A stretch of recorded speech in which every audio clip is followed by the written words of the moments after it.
صلی اللہ علیہ وسلم۔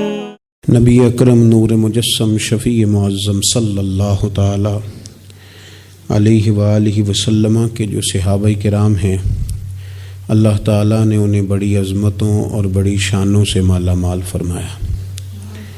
صحابہ کرام علیہم رضوان کے کچھ درجات ہیں، ان درجات میں سے ایک بڑے درجے کے لوگ وہ ہیں جنہیں عشرہ مبشرہ کہا جاتا ہے، یعنی وہ 10 صحابہ جنہیں ایک ہی نشست میں نبی پاک صلی اللہ علیہ وسلم نے جنت کی بشارت عطا فرمائی۔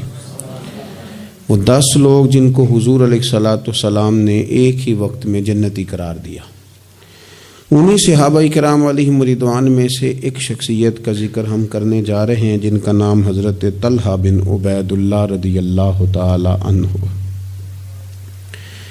نبی پاک صلی اللہ تعالی علیہ وآلہ وسلم نے حضرت طلحہ بن عبید اللہ سے بڑی محبت فرمائی۔ بالکل شروع میں اسلام آپ نے قبول کر لیا تھا۔ واقعہ یوں ہوا، امام بہقی نے لکھا ہے کہ آپ بصرہ تشریف لے گئے تھے۔ وہاں ایک عیسائی پادری تھا، راہب تھا۔ چونکہ عیسائیوں نے اور یہودیوں نے تورات کے اندر نبی کریم صلی اللہ علیہ وسلم کی عظمتوں اور شانوں کو پڑھا ہوا تھا، تو وہ عیسائی بصرہ میں لوگوں سے یہ کہہ رہا تھا کہ اگر یہاں کوئی حرم کا شخص ملے تو اسے میرے پاس لاؤ۔ حضرت طلحہ بن عبید اللہ رضی اللہ تعالیٰ عنہ وہاں گئے ہوئے تھے۔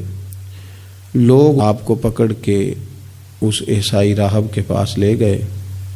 اس نے آپ سے پوچھا کہ مکے میں کوئی نیا واقعہ ہوا ہے، کسی احمد نامی شخص کا ظہور ہوا ہے؟ انہوں نے کہا، حضرت طلحہ بن عبید اللہ نے، کہ نہیں مجھے تو نہیں پتا۔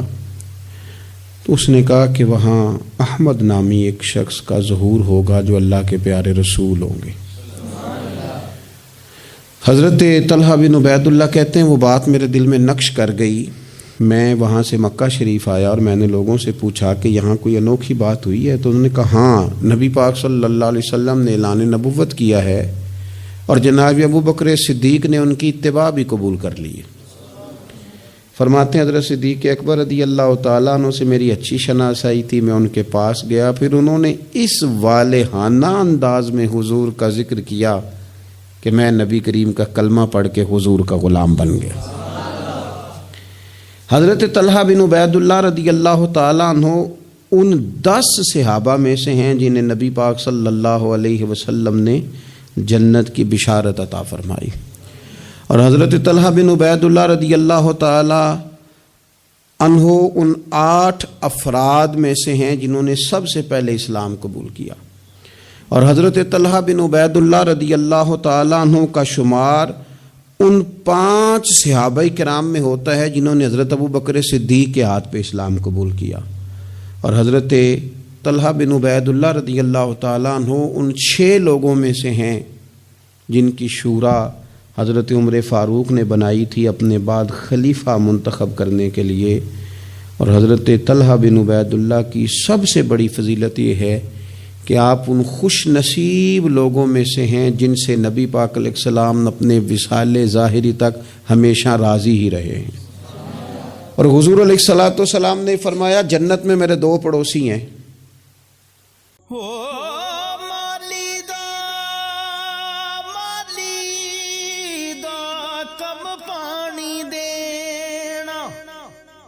پر مشکاں پاوے ہو مالک دا کم پھل پھل لاوے یا نہ لاوے۔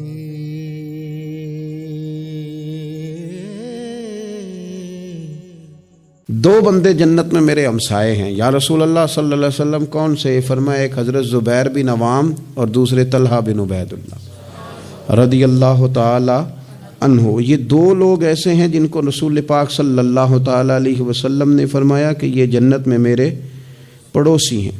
حضرت طلحہ بن عبید اللہ چونکہ اتنے بڑے آدمی ہیں، اتنی بڑی فضیلت کے آدمی ہیں، تو تھوڑا سا ان کی سیرت کے بعض نقوش پر بھی ہمیں آگے غور کرنی ہے۔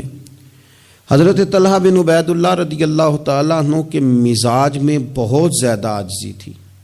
اگر کوئی شخص صاحب فضیلت ہوتا ہے نا تو اسے بھی پتہ ہوتا ہے کہ میری یہ فضیلت ہے۔ اگر کوئی عالم ہے، لوگ اسے عالم جانتے ہیں تو اسے بھی تو پتہ ہوتا ہے نا کہ میرے پاس علم ہے۔ اگر کوئی آدمی صاحب منصب ہے تو اسے بھی تو پتہ ہوتا ہے نا کہ اللہ نے مجھے یہ عہدہ عطا کیا ہے۔ حضرت طلحہ بن عبید اللہ رضی اللہ تعالیٰ عنہ بھی تو جانتے تھے نا کہ اللہ تعالیٰ نے مجھے کیا عہدہ عطا کیا، لیکن اس کے باوجود ان کی طبیعت کے اندر عاجزی تھی۔ ایک مرتبہ انہوں نے ایک جگہ پہ لوگوں کو نماز پڑھائی، اور نماز پڑھانے کے بعد فرمانے لگے میں تو نماز پڑھانے سے پہلے تم سے اجازت لینا بھول ہی گیا تھا کہ تمہیں نماز پڑھاؤں کہ نہ پڑھاؤں۔ تو لوگوں نے عرض کی حضور ہماری تو یہ بڑی سعادت ہے کہ آپ نے ہماری امامت فرمائی ہے، اس میں اجازت لینے کی کیا بات ہے؟ تو حضرت طلحہ رضی اللہ تعالیٰ عنہ فرمانے لگے اگر کوئی شخص لوگوں کی امامت کرائے، نماز پڑھائے، لیکن لوگ اس سے راضی نہ ہوں کہ یہ ہمارا امام بنے، تو فرمایا اس کی نماز اس کے کانوں سے اوپر تک نہیں جاتی۔ لہذا میں نہیں چاہتا کہ زبردستی تم پر مسلط ہوں، میں چاہتا یہ تھا کہ پہلے تم سے پوچھ لوں پھر تمہارا امام بنوں۔ یہ مزاج کی عاجزی، اور طلباء کو، علماء کو، آئمہ کو یہ سبق دینے کے لیے کہ اگر تمہیں اللہ تعالیٰ منصب عطا کرے تو وہ منصب پھر بھی تمہارے اندر عاجزی ہی پیدا کرے، انکساری ہی تمہارے مزاج کا حصہ بنے۔ اللہ تبارک و تعالیٰ نے حضرت طلحہ رضی اللہ تعالیٰ عنہ کو مال بھی عطا فرمایا تھا، لیکن اس کے ساتھ ساتھ خرچ کرنے کا شوق اور جذبہ بھی اللہ نے انہیں دیا تھا۔ ایک شخص پر 30,000 دینار کا قرضہ تھا، سارا ہی انہوں نے اپنے ذمے لے لیا، فرمایا تو بے فکر ہو جا، میں تیرا سارا قرضہ ہی ادا کر دوں گا۔ یتیموں، بیواؤں، مساکین سب کے ساتھ فراخ دلی سے پیش آتے، لوگوں کے مسائل حل کرتے۔ اور حضرت سیدہ طیبہ طاہرہ سیدہ عائشہ صدیقہ رضی اللہ تعالیٰ عنہا جو کہ مومنوں کی ماں ہیں تو ماں سے عقیدت ہوتی ہے۔ حضرت طلحہ بن عبید اللہ رضی اللہ تعالیٰ عنہ کو بڑی عقیدت تھی، ہر سال 10,000 دینار سیدہ عائشہ کی خدمت میں بطور نذرانہ کے پیش کرتے تھے، بطور نذرانہ کے، اپنے دل کی تسکین کے لیے کہ میں اپنی ماں کی خدمت کر رہا ہوں۔ اور خدمت خلق اور دینے کا جذبہ اس طرح کا تھا کہ ان کی زوجہ ارشاد فرماتی ہیں کہ ایک دن میں انہوں نے 1,00,000 درہم اللہ کے راستے میں خرچ کیا۔ لیکن اپنی ان کی کیفیت یہ تھی کہ انہیں نماز میں مسجد جانے میں اس لیے دیر ہو گئی کہ ان کا کرتا پھٹا ہوا تھا اور میں کرتا سی رہی تھی، تو کرتا سیتے سیتے دیر ہو گئی تو ان کی جماعت رہ گئی، یعنی اللہ کے بندوں پر خرچ کر دیا لیکن اپنے اوپر انہوں نے خرچ نہیں کیا۔ یہ سٹیٹس بندے کا اس وقت بنتا ہے جب دیکھیں نا، بہت سارے لوگوں کا مزاج ہوتا ہے کہ میں پیسے جمع کر لوں، پیسے جمع کر لوں، تو وہ بھی جمع کرتے تھے، اللہ کے بندے بھی جمع کرتے تھے، پر دنیا کے بینکوں میں نہیں، آخرت کے خزانے میں۔ تو وہ آخرت کے خزانے میں جمع کرنے کا یہ انداز تھا کہ ان کی زوجہ فرماتی ہیں کہ ایک دن میں نے انہیں بڑا پریشان دیکھا، بڑے پریشان تھے، تو میں نے ان سے کہا کہ مجھ سے کوئی غلطی ہو گئی، آپ بہت زیادہ پریشان ہیں؟ تو حضرت طلحہ بن عبید اللہ رضی اللہ تعالیٰ عنہ فرمانے لگے نہیں، تم سے کوئی غلطی نہیں ہوئی، اصل میں آج میرے پاس بہت سارے پیسے جمع ہو گئے، تو میں پریشان ہوں کہ اتنی دولت کے ساتھ وقت گزاروں گا۔ کتنی بلڈنگوں پہ راضی ہیں مسلمان، سرمایہ آتا کسے برا لگتا ہے، کس طرح لوگ پیسہ چھپا چھپا کے رکھتے ہیں، کس طرح لوگ اپنی بے نامی جائیدادیں بناتے ہیں، کیا ترتیب لوگ اختیار کرتے ہیں مال کو کسی طریقے سے سنبھال کے رکھا جائے، خرچ نہ ہو۔ لیکن فرمانے لگے میرے پاس پیسے جمع ہو گئے، پریشان ہوں کہیں رات ہی نہ گزر جائے اسی طرح کے پیسے بڑے رہیں۔ تو آپ کے لیے فرمانے لگی کیوں پریشان ہوتے ہیں، آپ مجھے پتہ ہے حضور کے صحابی ہیں، آپ کا دل اتنا اجلا اور اتنا صاف ہے کہ یہ دولت آپ کے دل میں وقت گزار سکتی نہیں، جہاں اللہ رسول کے ڈیرے ہوں وہاں دولت کیسے وقت گزارے گی۔ تو آپ اس طرح کریں، اس کو خرچ کر دیں، کچھ بھی نہیں ہوتا، بوجھ اتر جائے گا۔ فوراً ہی لونڈی کو بلایا اور خرچ کرنا شروع کیا، تو کتنے خرچ کیے؟ ایک دن کے اندر انہوں نے 4 لاکھ دینار لوگوں پر خرچ کر دیے. پیسے کو سنبھال کے نہیں رکھا، جمع کر کے نہیں رکھا، اس ترتیب کے ساتھ انہوں نے اپنی زندگی میں خرچ کیا. پھر دوسری بات یہ تھی کہ وہ اخلاقیات کے حوالے سے ایک بڑا عمدہ مقام رکھتے تھے. حضرت سیدنا کعب بن مالک رضی اللہ تعالیٰ عنہ کا بڑا مشہور واقعہ ہے کہ آپ غزوہ تبوک میں نہیں جا سکے تھے تو نبی پاک صلی اللہ تعالیٰ علیہ وسلم ناراض ہو گئے اور 50 دن تک رسول کریم صلی اللہ علیہ وسلم ناراض رہے. حضرت کعب بن مالک رضی اللہ تعالیٰ عنہ فرماتے ہیں کہ ظاہر ہے حضور ناراض تھے تو پھر مجھے لگتا تھا کہ سارا مدینہ ہی ناراض ہے، زمین و آسمان ناراض ہیں. فرماتے ہیں چونکہ ہر شخص ناراض تھا اور میں بڑا پریشان تھا، پھر کئی دنوں کے بعد اللہ تبارک و تعالیٰ نے میری توبہ قبول فرمائی اور جب اس کا اعلان ہوا نا تو فرماتے ہیں سب سے پہلے جس بندے نے اٹھ کے مبارک دی اور بڑی گرم جوشی سے مجھے ملے وہ حضرت طلحہ بن عبید اللہ تھے. گویا انہیں اس بات کا شوق ہوا کہ دیکھو اللہ نے ہمارے اس بھائی کی توبہ کو قبول کر لیا ہے، اس پر فضل ہو گیا ہے. یعنی اگر کسی کو قرب الہی ملے اور خدا کی رحمت کسی پر برسے تو آگے بڑھ کر اس بندے کو مبارکباد دینا یہ بھی اچھے اخلاق کی علامت ہے. اور پھر کچھ لوگوں کا یہ مزاج ہوتا ہے کہ وہ باہر تو بڑے با اخلاق ہوتے ہیں، بڑے با مروت ہوتے ہیں، لوگوں کی بڑی گڈ بک میں ہوتے ہیں، سوسائٹی انہیں بڑا اچھا کہتی، گھر کے اندر ان کی حالت خراب ہوتی. گھر والے شکوہ کرتے ہیں کہ یار یہ بندہ ہم سے بھی کبھی اچھے موڈ میں بات کرے، یہ گھر بھی آئے تو کبھی ہنستا ہوا ہے. حضرت طلحہ رضی اللہ تعالیٰ عنہ کی حسن معاشرت ان کے گھر کے اندر اتنی اعلیٰ تھی، اتنی خوبصورت تھی کہ ان کے بچے، ان کی اہلیہ، ان کے بہن بھائی، ان کے ماں باپ، ان کے رشتہ دار ان سے ٹوٹ کر پیار کرتے. ام ابان ان کی شادی ہونی تھی، بڑے بڑے معزز لوگوں نے اس خاتون کو پیغام بھیجا، بڑے اعزاز والی خاتون تھی، لیکن وہ کہنے لگی مجھے تو نکاح حضرت طلحہ بن عبید اللہ سے ہی کرنا ہے. بھئی ان سے آپ کو کیوں نکاح کرنا ہے؟ تو وہ کہنے لگی میں ان کے اخلاق کے عالیہ سے واقف ہوں اور صاف حمیدہ کو جانتی ہوں. وہ نہ گھر میں آتے ہیں تو پھر بھی ہنستے ہوئے آتے ہیں، اور میں نے سنا ہے جاتے ہیں تو پھر بھی ہنستے ہوئے جاتے ہیں، اور ان سے مانگنا نہیں پڑتا، خود ہی دے دیتے ہیں، اور کبھی مانگ لو تو دینے میں دیر ہی نہیں کرتے. اور فرمانے لگی اگر کوئی کام کر دو تو شکریہ ادا کرتے ہیں، اور کوئی غلطی ہو جائے تو محبوب کے صحابی کی شان یہ ہے کہ فوراً معاف کر دیتے ہیں. تو ان اوصاف کا شوہر اگر کسی کو ملے تو پھر اس خاتون کو نکاح کرنے میں دیر نہیں کرنی چاہیے. حضرت طلحہ بن عبید اللہ رضی اللہ تعالیٰ عنہ کی بڑی خدمات ہیں، تمام غزوات میں شریک ہوئے سوائے غزوہ بدر کے. اس میں بھی بعض محدثین نے لکھا ہے کہ انہیں نبی پاک صلی اللہ تعالیٰ علیہ وسلم نے ایک مہم پہ بھیجا تھا جس کی بنیاد پر وہ جو نہ جا سکے غزوہ بدر میں، عملی طور پر شریک نہ ہو سکے. لیکن جو غزوہ احد ہے اس کے بارے میں تو حضرت ابوبکر صدیق رضی اللہ تعالیٰ عنہ فرمایا کرتے تھے غزوہ احد کا سارا دن ہی حضرت طلحہ کا ہے.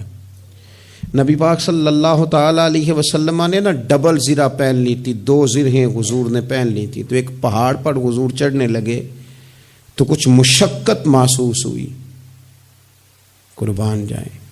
حضرت طلحہ نے جلدی سے گردن جھکائی، یا رسول اللہ یہاں رکھیں آپ قدم اور آپ چڑھیں. محبوب نے قدم رکھا اور رکھتے ہی فرمایا لو طلحہ تم نے اپنے اوپر جنت واجب کر لی ہے، تم نے اپنے اوپر جنت واجب کر لی. اس دن چونکہ افواہ اڑا دی تھی احد کے دن کفار مکہ نے کہ نبی پاک صلی اللہ تعالیٰ علیہ وسلم کو شہید کر دیا گیا، تو لوگ بکھر گئے تھے. تو جو 12 لوگ نبی پاک علیہ السلام کے ساتھ رہ گئے ان میں حضرت طلحہ بن عبید اللہ تھے. جو تیر بھی حضور کی طرف آتا تھا نا وہ اپنا ہاتھ آگے کر دیتے تھے، ان کا ایک ہاتھ شل ہو گیا سارا. ان کے وجود پر احد کے دن حضور کو بچاتے ہوئے 70 زخم لگے، تیروں کے، تلواروں کے، نیزوں کے 70 زخم لگے. سجنا جان امانت تیری تو جدو مانگ سے میں پیش کرے ساں، 70 زخم لگے. حضرت صدیق اکبر رضی اللہ تعالیٰ عنہ فرماتے ہیں جب ہم حضور کی خدمت میں حاضر ہوئے تو نبی پاک صلی اللہ علیہ وسلم نے فرمایا پہلے طلحہ بن عبید اللہ کو دیکھو. کہتے ہیں جب ہم حضور کی خدمت کر کے ان کے پاس گئے تو وہ بے ہوش تھے، زخموں کی شدت کے سبب بے ہوش تھے. میں نے ان کے منہ پہ پانی چھڑکا. فرماتے ہیں ان کی آنکھ کھلی تو پہلا سوال انہوں نے یہ پوچھا کہ بتاؤ میرے نبی کریم کا کیا حال ہے. رسول کریم صلی اللہ تعالیٰ علیہ وسلم کی طبیعت کیسی ہے، حضور کے بارے میں بتاؤ. کہتے ہیں ہم نے کہا الحمدللہ حضور ٹھیک ہیں، اللہ کے فضل اور احسان میں ہیں، اللہ تعالیٰ نے انہیں محفوظ رکھا ہے. تو کہتے ہیں وہ کہنے لگے اگر محبوب ٹھیک ہے نا تو پھر کوئی مصیبت بھی مصیبت نہیں ہے، پھر ساری مصیبتیں آسان ہیں. حضرت طلحہ بن عبید اللہ رضی اللہ تعالیٰ عنہ کو اللہ تبارک و تعالیٰ نے شانوں والی زندگی عطا فرمائی، عزتوں والا مقام عطا کیا، اور اللہ تعالیٰ نے انہیں شہادت کی موت عطا فرمائی. حضرت طلحہ بن عبید اللہ رضی اللہ تعالیٰ عنہ شہید ہو گئے، لیکن کمال دیکھیے کہ صاحب اسد الغابہ نے لکھا ہے، یہ کمال دیکھیے. کون کہتا ہے ولی مر گئے، قید سے چھوٹے اپنے گھر گئے، تے وارث شاہ کدو مر دے جنہ کیتیاں نیک کمائیاں نے.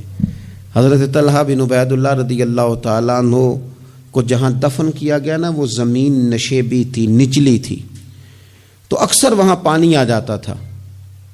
تو آپ نے وصال کے بعد تقریباً 30 سال کے بعد ایک شخص کو بار بار خواب میں آ کے کہا کہ مجھے یہاں سے نکالو، مجھے یہاں سے نکالو. وصال کے بعد بلے شاہ ایسا نہیں ہو مرنا، یہ تے مر گیا ہی کوئی اور، نکالو. اس شخص نے پھر حضرت سیدنا عبداللہ ابن عباس رضی اللہ تعالیٰ عنہ کو خواب سنایا. تو حضرت عبداللہ ابن عباس نے ایک صحابی کا مکان 10,000 دینار کا خرید کے حضرت طلحہ بن عبید اللہ رضی اللہ تعالیٰ عنہ کی مقدس لاش کو وہاں سے نکال کے وہاں دفن کیا. کہتے ہیں کہ 30 سال کے بعد ان کی مقدس لاش کو ایک جگہ سے دوسری جگہ منتقل کیا گیا، لیکن جسم اسی طرح ہی تر و تازہ تھا. بعد مرن دے مکھڑا میرا ہو جاوے نا تازہ، سمجھ لینا محبوب میرے نے آن پڑھیا جنازہ. اسی طرح جسم تر و تازہ تھا. 30 سال کے بعد انہیں دوسری جگہ منتقل کیا گیا. یہ حال ہے ان کے غلاموں کا، تو پھر سرکار کا عالم کیا ہوگا. تو زندہ ہے واللہ، تو زندہ ہے واللہ، میرے چشم عالم سے چھپ جانے والے. اللہ تعالی ہمیں حضرت سیدنا طلحہ بن عبید اللہ رضی اللہ تعالیٰ عنہ کے فیض سے فیض یاب فرمائے. آخر دعوانا الحمدللہ رب العالمین.